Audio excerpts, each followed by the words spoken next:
Welcome, everyone, to our deep dive. We're stepping back in time today to Elizabethan England. It's a period just brimming with political and religious turmoil. And at the center of it all is Queen Elizabeth I. People always picture these powerful monarchs like Elizabeth making every big decision solo. Right. But she knew she needed a good team around her, a team she could trust. And that's where the Privy Council comes in. Exactly. They weren't just yes men, though. We're talking sharp minds offering counsel on everything, from running the country to keeping the queen safe. So was this Privy Council Elizabeth's own invention, or did it have a longer history? Oh, it definitely had a past. Our sources trace it back to this thing called the Curia Regis. Curia Regis? Yeah, it was this royal court going all the way back to the Norman kings. It started as this massive body handling all sorts of issues. Law, taxes, justice, the whole shebang. Wow, so like one-stop governing. Pretty much. But as England changed, things got more specialized. Makes sense. Yeah, legal stuff went off to separate courts, and over time, the Curia Regis slimmed down, focusing more on advising the monarch day to day. Okay, so how did this Curia Regis thing turn into the Privy Council we're looking at today?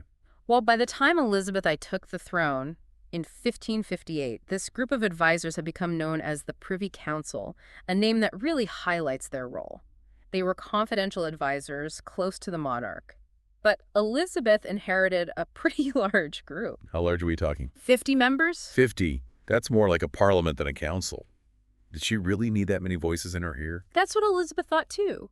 She was known for being decisive, for liking to be in control, and she didn't waste any time. She trimmed that council down quickly, first to 19. Still a lot. It is.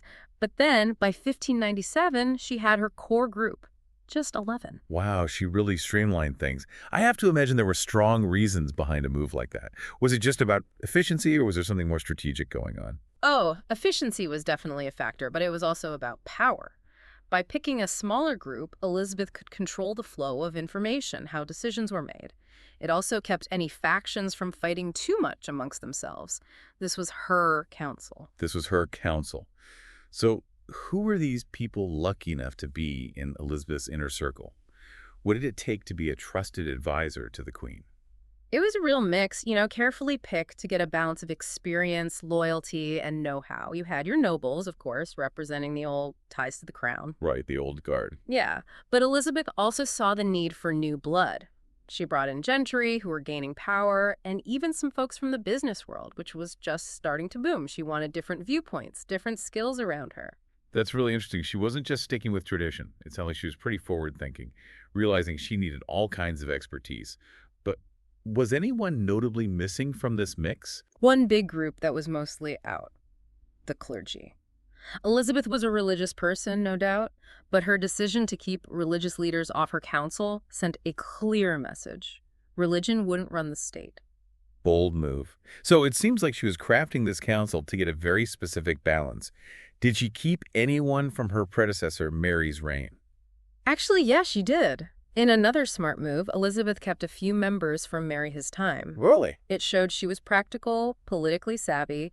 By keeping a few familiar faces from the old regime, she made things smoother, avoided upsetting folks loyal to Mary. Sounds like she had a real talent for managing those competing interests, all those big personalities. Were there any standout figures within this carefully chosen group? Oh, absolutely. There were some real power players in that Privy Council. For instance, there was Sir William Cecil, Elizabeth's Secretary of State. I've heard that name. He was basically her right-hand man, advising her on tons of stuff for decades. And then you had Robert Dudley, the Earl of Leicester, a close confidant who brought his own opinions and influence to the table. So we've got this group assembled a mix of the old guard and new blood, different backgrounds, even some folks from the previous administration. Sounds like the perfect setup for some lively debate. But what exactly did they do? What did a typical day look like for a member of Elizabeth I's Privy Council? Oh, their days were anything but typical. I mean, they were Elizabeth's brain trust, advising her on just about everything. Religious policy, the economy, military strategy, foreign affairs, you name it. So, they were keeping their fingers on the pulse of all of England. But did they just sit around and offer opinions, or were they more actively involved in governing? They were way more than just a talking shop. In fact, the Privy Council was the main engine of government under Elizabeth. They were the ones making her policies happen, overseeing the day-to-day running of the country. So not just advisors, but administrators too. What did that look like in practice? Well, one big thing they did was issue proclamations in the Queen's name. Think of them as like executive orders, carrying the full weight of royal authority. Okay, so they could make things happen.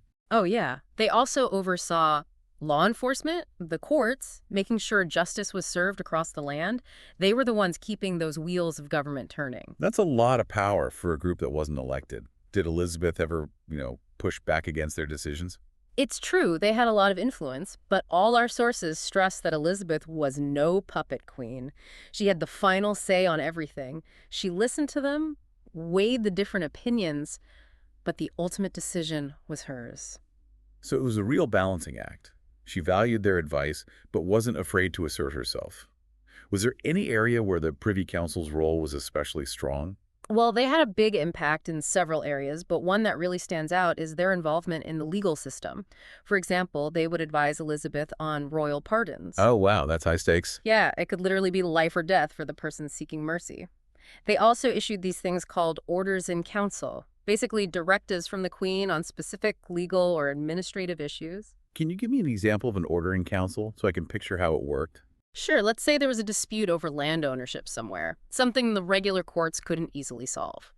The Privy Council could issue an order in council, basically, a ruling from the Queen herself to settle the matter.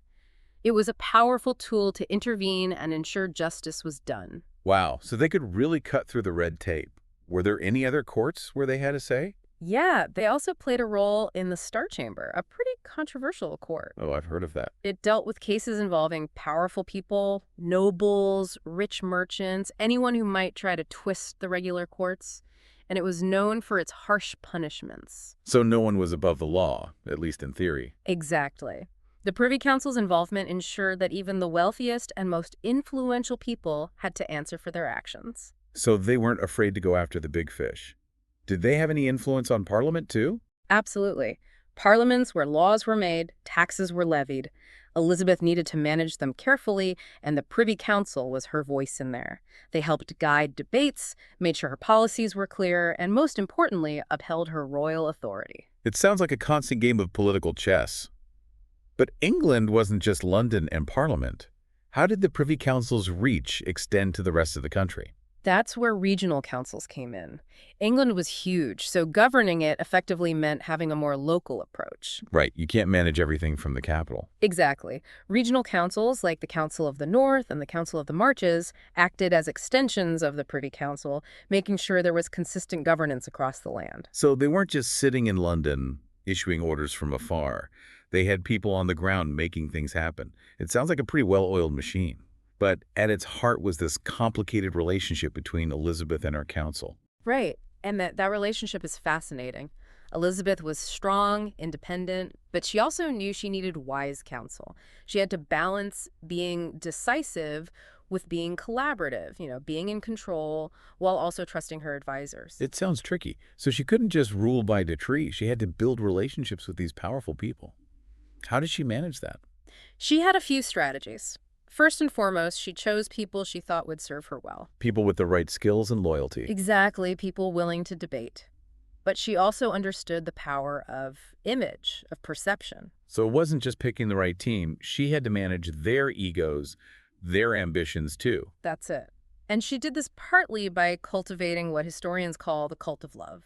She presented herself as this virgin queen, married to her nation, totally dedicated to her people. So she's using this image of the Virgin Queen to her advantage. Yeah. But how does that help her manage the council? By creating this image of herself as selfless, almost saintly, she deflected criticism, made people feel united under her leadership.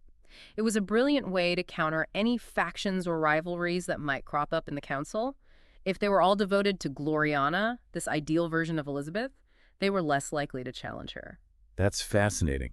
It shows how image, symbolism, can be just as powerful as any law or decree. And this idea of the Virgin Queen gets even more interesting when you consider the king's two bodies concept that our sources talk about. Ah, yes, the king's two bodies. It was this theory that separated the monarch's physical body from the body politic, the symbolic representation of the state.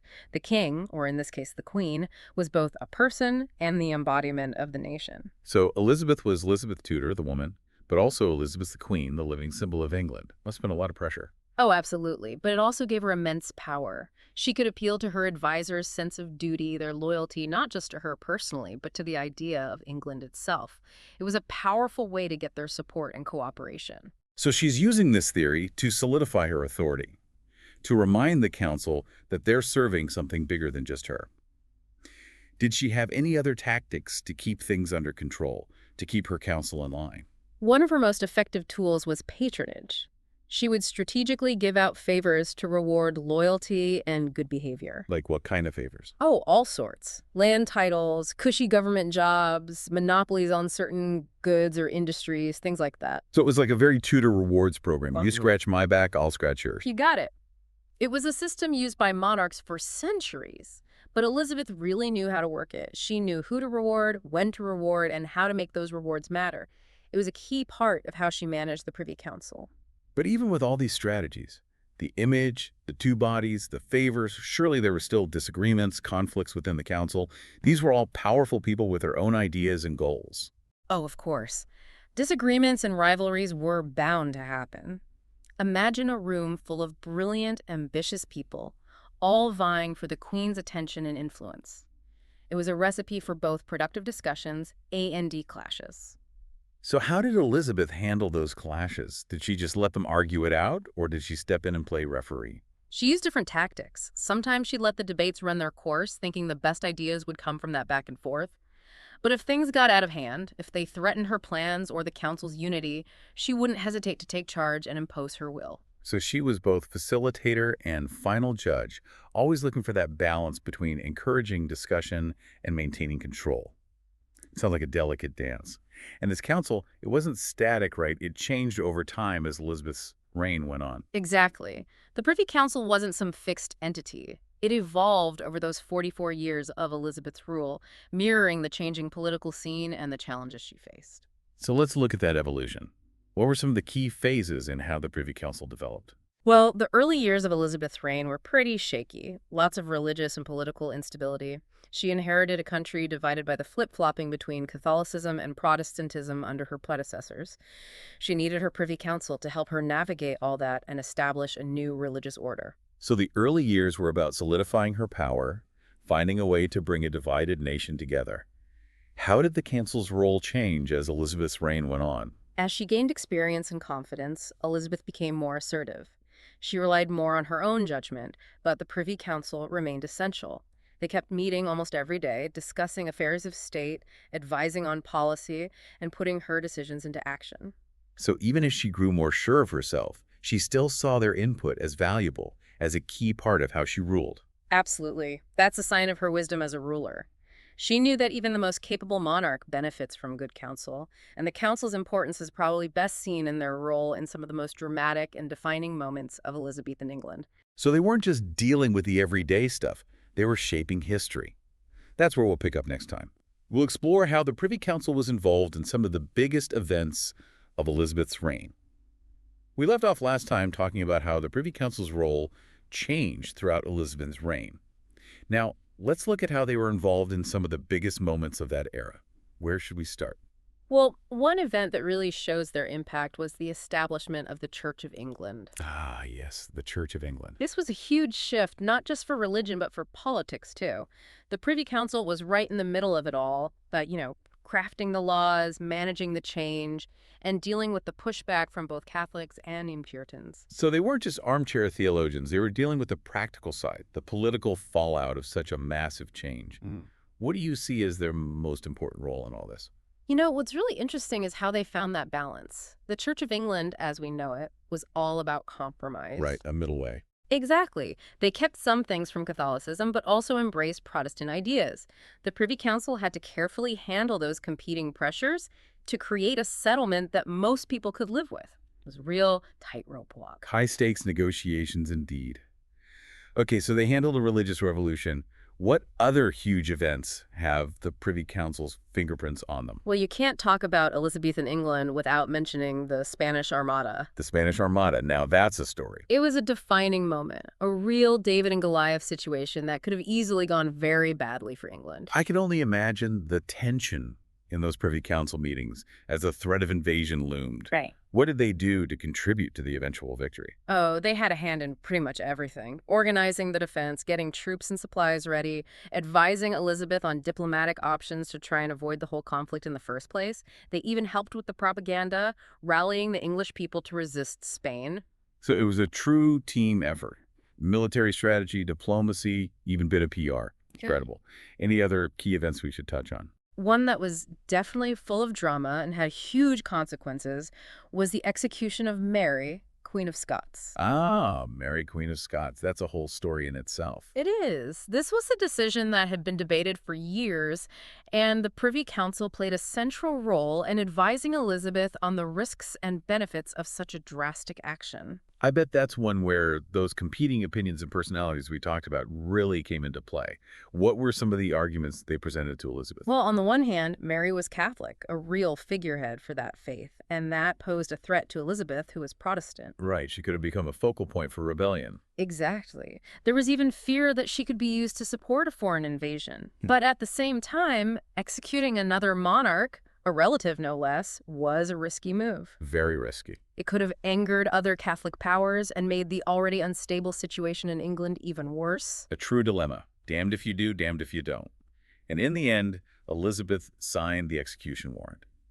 Did the Privy Council help her deal with the fallout from that decision? Oh, absolutely. They had to explain the decision to other countries, try to smooth over the diplomatic backlash, and maybe most importantly, make sure there wasn't any unrest or rebellion at home because of Mary's execution. Once again, they're not just advising on policy, but handling the real-world consequences. We've covered religion, war, and execution. What else did this council have a hand in? One final event that shows how important they were is the succession crisis after Elizabeth died, Right, she famously never named an heir. which left this huge question mark hanging over England's future. The Privy Council was crucial in making sure there was a smooth handover of power to James VI of Scotland, who became James VI of England. So they had to deal with the transition to a whole new monarch. They helped legitimize his claim, dealt with any potential opposition, and ultimately helped keep things stable during what could have been a very messy time. It's amazing to think that this group, put together to advise Elizabeth, ended up shaping the future of the English monarchy. What a legacy. So as we wrap up this deep dive into Elizabeth I's Privy Council, what are the key things you hope our listeners take away? I think exploring Elizabeth I's Privy Council really blows apart that idea of the all-powerful lone monarch. The myth of the ruler who does it all alone. Exactly. Elizabeth was a brilliant ruler, no doubt, but she understood the importance of surrounding herself with a group of talented and experienced people, people with different backgrounds and perspectives. It really highlights how leadership isn't just about making decisions. It's about building consensus, listening to different viewpoints, and handling those inevitable clashes of personality and opinion. It sounds like a tricky balance to strike. It is, and I think Elizabeth's approach to her Privy Council offers some timeless lessons for leaders today. The need to build trust, manage diverse personalities, create a space for respectful debate. These are all things that are just as important in boardrooms and government offices today as they were in Elizabethan England. It's also a reminder that history is more than just names and dates. It's about people, their relationships, and how those dynamics shape the course of events. And when you think about the individuals on this council, it makes you wonder about their motivations, their ambitions. Did they really believe they were serving the greater good, or were they in it for themselves? That's a great question. We can look at what they did, the choices they made, but we'll never really know what was going on in their heads. Did some of them resent Elizabeth's strong will? Did they ever regret their decisions? Were there unsung heroes whose contributions have been forgotten? It's all speculation, but it reminds us that history is full of these intriguing mysteries. It's those unanswered questions that keep us coming back for more right now. Well, on that note, we've reached the end of our deep dive into Elizabeth I's Privy Council. I hope you found it as fascinating as I did. It's been a pleasure exploring this part of history with you. And until next time, keep exploring, keep learning, and keep diving deep into the things that spark your curiosity. Thanks for joining us.